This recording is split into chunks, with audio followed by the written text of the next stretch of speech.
देखो बच्चों, last class में हमने चार्ज शेयरिंग के बारे में पढ़ा था और लास्ट क्लास में हमारे पास हमने पढ़ा था कि मान लो दो स्फीयर्स हैं, दो स्फीयर को हम कनेक्ट कर दें तो चार्ज शेयरिंग के बाद कितना कितना चार्ज होता है, इसके बारे में हमने पढ़ा था। आज जो हम एक कॉन्सेप्ट पढ़ेंगे उसका नाम है इक्विपोटेंशियल सरफेसेस, इसके बारे में पढ़ेंगे। तो देखो, तो जैसे नाम सजेस्ट करता है, इसका नाम है इक्विपोटेंशियल सरफेस, मतलब वो सरफेसेस जिन पे पोटेंशियल क्या हो, हर पॉइंट पे पोटेंशियल क्या हो, इक्वल हो हर पॉइंट पे, ऐसे सरफेस को इक्विपोटेंशियल सरफेस कहते हैं। रही बात डेफिनेशन की बच्चों, वो तो हमने नोट्स में आपको दे देंगे। अभी बस कुछ दिन रुक जाओ बच्चों, प्रिंट आउट का भी प्रबंध कर देते हैं, अब सब कुछ ओपन हो गया है तो उसकी टेंशन मत लेना। बस ये है कि अभी अगर किसी को पढ़ना भी है तो बच्चे आपको पता है हमने लिंक दे रखा है। और तो कई बच्चे कहते हैं कि ऑनलाइन से थोड़ा देखने में दिक्कत होती है, थोड़ा सा बच्चे फिलहाल एडजस्ट कर लो, कुछ दिन और एडजस्ट कर लो, इतना दिन कर लिया है तो अब देखो बच्चों, इक्विपोटेंशियल सरफेस वो सरफेस है जिसके हर पॉइंट पे पोटेंशियल क्या हो, सेम हो, ऐसे सरफेस को इक्विपोटेंशियल सरफेस कहते हैं। अब इसका एग्जांपल अभी आपको समझ में नहीं आएगा, बट इसको समझाने से पहले एक चीज समझो बच्चों। हमने आपको बताया था कोई एक पॉइंट चार्ज होता है, इसका पोटेंशियल क्या होता है, KQ/R होता है। पॉइंट चार्ज के पोटेंशियल का फॉर्मूला क्या होता है, पॉइंट चार्ज के पोटेंशियल का फॉर्मूला होता है KQ/R। मान लो एक स्फीयर में ड्रॉ कर रहा हूं, ये एक स्फीयर है जिसमें सेंटर है, ये पॉइंट चार्ज सेंटर पे रखा हुआ है, ये पॉइंट चार्ज जो है सेंटर पे रखा हुआ है।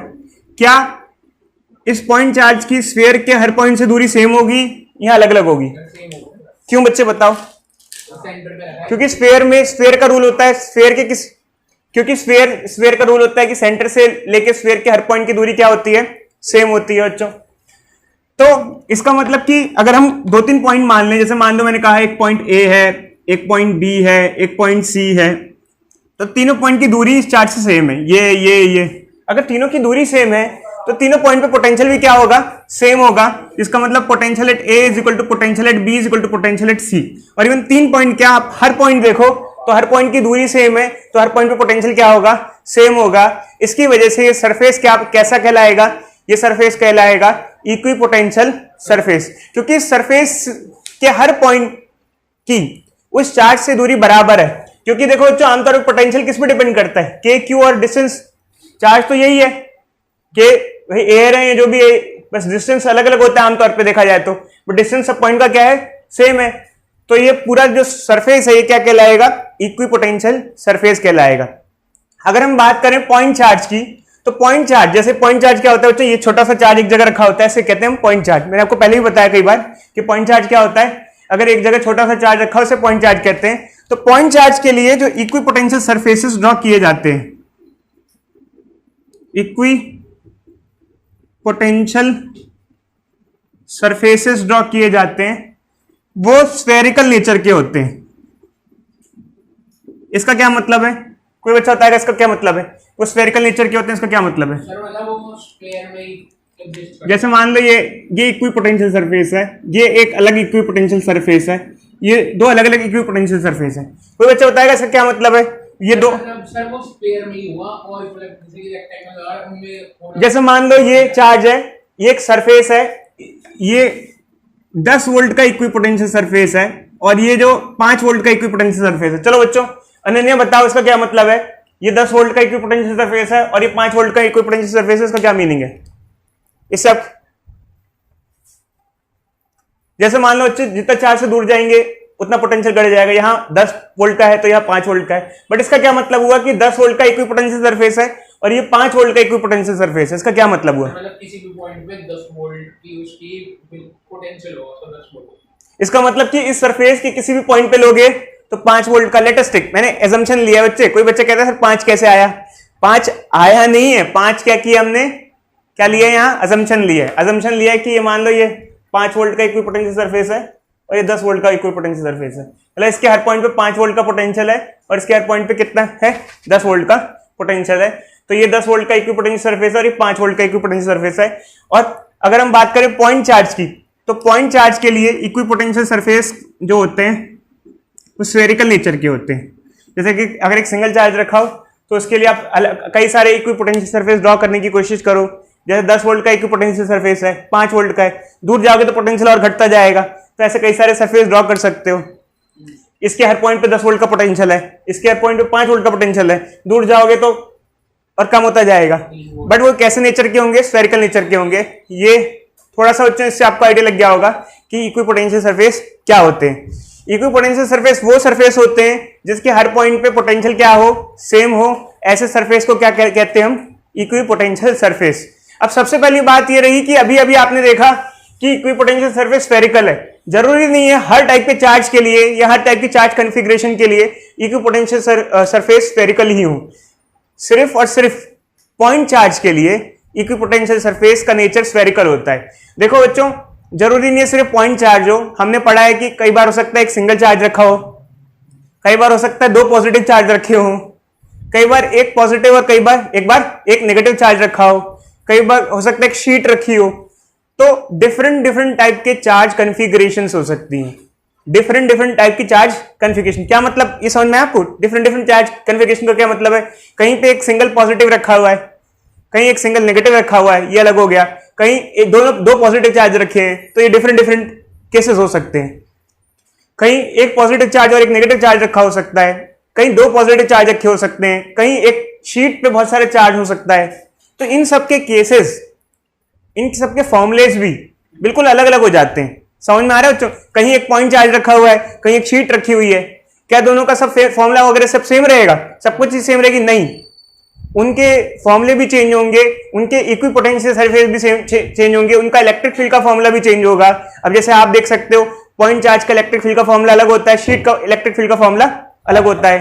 तो फॉर्मूले भाई अलग अलग टाइप के चार्ज कॉन्फ़िगरेशंस हैं, तो उनके फॉर्मूले भी क्या हो जाते हैं? अलग अलग हो जाते हैं। और उनके इक्विपोटेंशियल सरफेस या उनकी हर चीज, मोस्टली हर चीजें, ज्यादातर चीजें क्या हो जाती हैं? अलग अलग हो जाती हैं। उनके हर टाइप के फॉर्मूलेस क्या हो जाते हैं? अलग हो जाते हैं। तो अभी हम बच्चों फिगर देखेंगे कि कैसे कैसे इक्विपोटेंशियल सरफेस ड्रॉ होते हैं अलग अलग चार्जेस के। उससे पहले हम थोड़ा सा बच्चों प्रॉपर्टीज पढ़ लेते हैं इक्विपोटेंशियल सरफेस की, जो थोड़ा सा इंपॉर्टेंट है हमारे लिए। तो देखो बच्चों, हम बात करते हैं प्रॉपर्टीज ऑफ इक्विपोटेंशियल सरफेस। जैसे हमने जान लिया कि इक्विपोटेंशियल सरफेस क्या होता है, वो सरफेस जिसके हर पॉइंट पे पोटेंशियल क्या हो? हर पॉइंट पे पोटेंशियल सेम हो, ऐसे सरफेस को इक्विपोटेंशियल सरफेस कहते हैं। अब प्रॉपर्टीज क्या होती हैं? Properties of equipotential surface. तो पहली प्रॉपर्टी ये होती है, जो कि बेसिक सी है, कि potential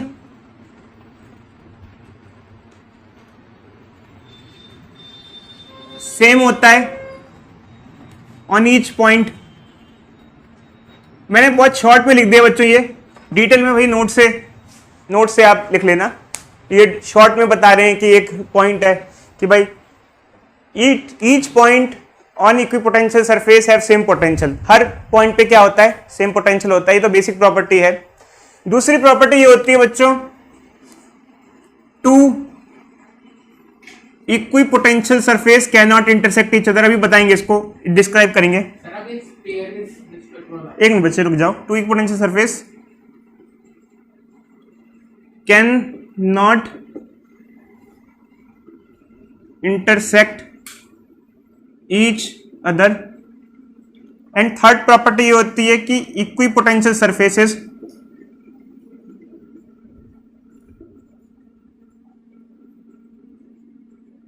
are perpendicular to electric field. ये प्रॉपर्टीज होती है। थोड़ा सा डिस्क्राइब करते हैं, फिर हम आपको डाउट के लिए टाइम देंगे। जो भी आपको पूछना है ना बच्चे, इसके बाद आराम से जो आपको डाउट लगे उसका आप पूछ लेना, ठीक है। तो पहला पॉइंट जो है, उसमें देखो भाई डिस्क्रिप्शन की कोई जरूरत नहीं है। जैसे कि इक्विपोटेंशियल सरफेस आपको पता है कि हर पॉइंट पे पोटेंशियल सेम होता है, हमको भी पता है कि पोटेंशियल सरफेस पे हर पॉइंट पे पोटेंशियल क्या होता है? सेम होता है। चाहे पॉइंट चार्ज हो, चाहे कोई भी चार्ज हो, बताएंगे बच्चे। मतलब आपको सिर्फ अभी थियोरेटिकल देखना है। इक्विपोटेंशियल सरफेस वो होता है जिसके हर पॉइंट पे पोटेंशियल क्या हो? सेम हो, ठीक है। अभी बताते हैं, रुक जाओ बच्चे, ठीक है। दूसरा ये, दो इक्विपोटेंशियल सरफेस कभी इंटरसेक्ट नहीं कर सकते। अब मेरा एक क्वेश्चन ये है, अंशिका बताओ बच्ची, कि ऐसा क्यों होगा कि दो इक्विपोटेंशियल सरफेस इंटरसेक्ट क्यों नहीं कर सकते? मान लो दो इक्विपोटेंशियल सरफेस इंटरसेक्ट करने का क्या मतलब हुआ?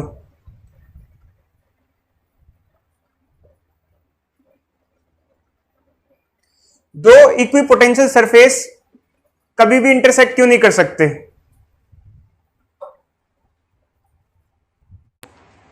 देखो बच्चों, हम आपसे ये पूछ रहे हैं कि दो इक्विपोटेंशियल सरफेस इंटरसेक्ट क्यों नहीं कर सकते।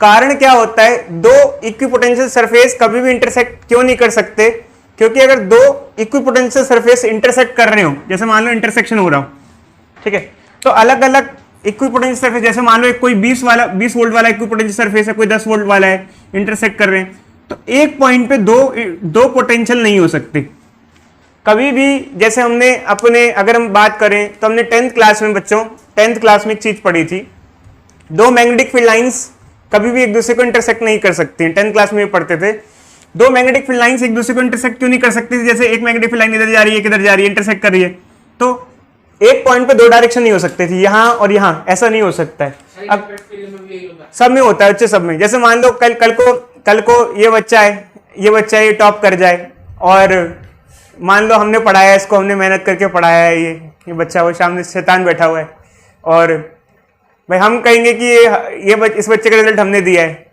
नहीं, और ये किसी कोचिंग से पैसा ले ले मान लो, और कहे कि मैंने वहां पे पढ़ाई की है, तो ये बच्चा दो जगह एक साथ नहीं पढ़ सकता है, एक टाइम पे एक ही जगह हो सकता है, समझे बच्चे। तो ऐसे ही यहाँ पर क्या है कि एक पॉइंट पे दो डायरेक्शन ऑफ फील्ड नहीं हो सकता है, समझे बच्चों। ऐसे ही अगर इंटरसेक्शन हो रहा है तो एक पॉइंट पे दो पोटेंशियल पॉसिबल नहीं है। एग्जाम्पल बच्चे भी समझ में आएगा, उनके लिए, उनको ज्यादा समझ में आता है जो पढ़ने वाले बच्चे होते हैं, ज्यादा शैतान बच्चे होते हैं, और वो भी। चलो खैर आगे बढ़ते हैं। इक्विपोटेंशियल सरफेस, तीसरा पॉइंट है, इक्विपोटेंशियल सरफेस परपेंडिकुलर होते हैं इलेक्ट्रिक फील्ड के। अब ये क्या है, देखो बच्चों, इसको समझने के लिए हम एक चीज का सहारा लेते हैं। जैसे मान लो हमने आपको पॉइंट चार्ज के बारे में अभी आपको बताया था, ये पॉइंट चार्ज है, पॉइंट चार्ज का इक्विपोटेंशियल सरफेस ऐसा होता है, ऐसा होता है। और पॉइंट चार्ज की जो इलेक्ट्रिक फील्ड होती है वो कैसी होती है, ऐसी होती है। अब अगर देखा जाए तो यहां इलेक्ट्रिक फील्ड और पोटेंशियल में कितना एंगल बन रहा है, ये देखो, ये इक्विपोटेंशियल सरफेस है, इलेक्ट्रिक फील्ड है। किसी भी पॉइंट पे आप देखो तो इक्विपोटेंशियल सरफेस है और इलेक्ट्रिक फील्ड है, कितना एंगल बन रहा है, 90 डिग्री बनता है। तो हमेशा इक्विपोटेंशियल सरफेस और इलेक्ट्रिक फील्ड में कितना एंगल बनता है बच्चों, 90 डिग्री का एंगल बनता है। देखो बच्चों, अब इसके अंदर हम चौथे पॉइंट की बात करें तो चौथा पॉइंट ये होता है, नो वर्क इज रिक्वायर्ड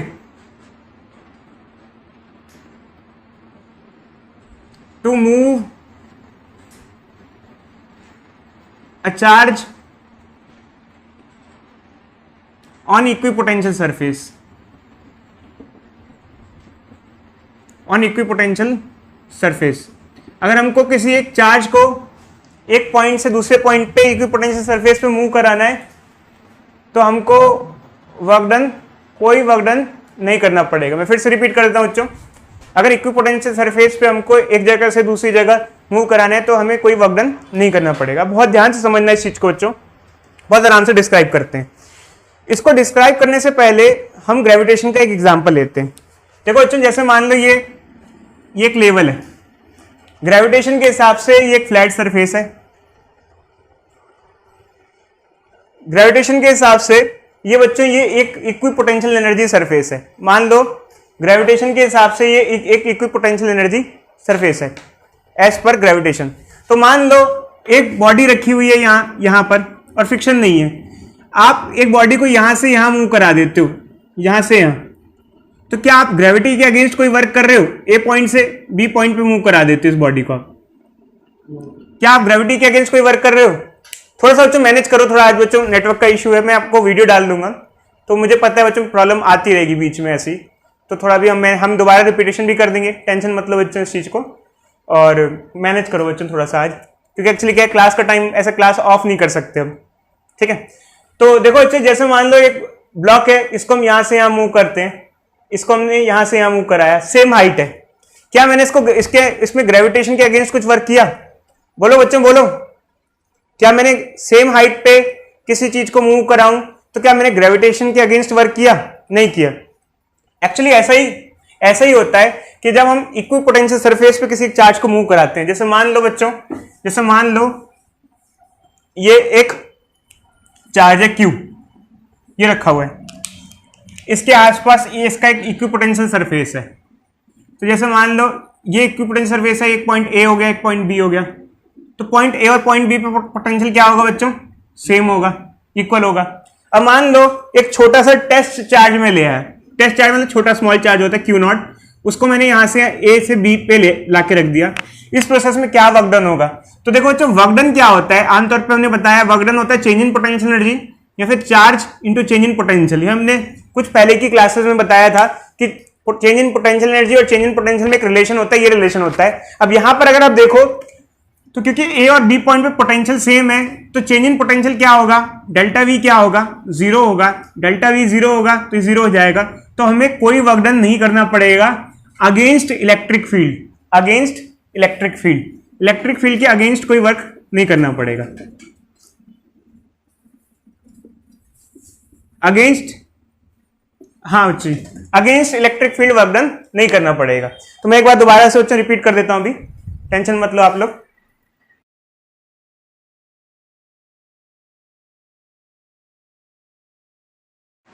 देखो बच्चों एक्चुअली क्या होता है कि जो इनफाइनाइट शीट होती है, इधर देखो बच्चे, इधर देखो बच्चों, इनफाइनाइट शीट होती है, हमने पढ़ा था इनफाइनाइट चार्ज शीट। जो इनफाइनाइट चार्ज शीट होती है हमने फर्स्ट चैप्टर में पढ़ा था कि एक शीट पे बहुत सारे चार्ज है, उसको हम लोग इनफाइनाइट चार्ज शीट कहते हैं, इनफाइनाइट चार्ज शीट। तो इसकी इलेक्ट्रिक फील्ड ऐसे होती है यूनिफॉर्म, और इसकी इलेक्ट्रिक फील्ड यूनिफॉर्म होती है, मतलब ऐसी होती है। मैंने आपको पहले बताया था, डिस्क्राइब किया था कि यूनिफॉर्म इलेक्ट्रिक फील्ड क्या होती है। और ऐसे केस में इक्विपोटेंशियल सरफेस ऐसे ड्रॉ होते हैं, जैसे मान लो इसका पोटेंशियल 10 वोल्ट है, इसका 5 वोल्ट है। इसका क्या मतलब है? इसके हर पॉइंट पे जो पोटेंशियल होगा 10 होगा, इसके हर पॉइंट पे 5 होगा। अब कई बार बच्चे क्वेश्चन ये पूछ लेते हैं कि सर ऐसा क्यों होता है कि पॉइंट चार्ज का इक्विपोटेंशियल सरफेस स्फेरिकल नेचर का होता है, जबकि शीट के लिए जो इक्विपोटेंशियल सरफेस होता है फ्लैट होता है। इस क्वेश्चन का आंसर आपको नेक्स्ट टॉपिक में मिलेगा, जिसका नाम है relation between electric field and potential. कारण क्यों है? कारण ये है बच्चों क्योंकि हमने पॉइंट चार्ज की और शीट की इलेक्ट्रिक फील्ड पढ़ी है। जब हम लोग relation between electric field and potential पढ़ते हैं तो इलेक्ट्रिक फील्ड तो हमें पता है, इलेक्ट्रिक फील्ड से हमारे पास पोटेंशियल का फॉर्मूला आ जाता है, और पोटेंशियल के फॉर्मूले के बाद आपको ज्यादा नॉलेज मिलेगी। तो एक चीज का ध्यान रखना कि एक पॉइंट चार्ज के लिए जो इक्विपोटेंशियल सरफेस होता है उनका नेचर स्फेरिकल होता है, जबकि कोई एक शीट है, इनफाइनाइट शीट है, उसके लिए जो इक्विपोटेंशियल सरफेस होते हैं वो कैसे होते हैं? फ्लैट होते हैं। समझे बच्चे? समझे?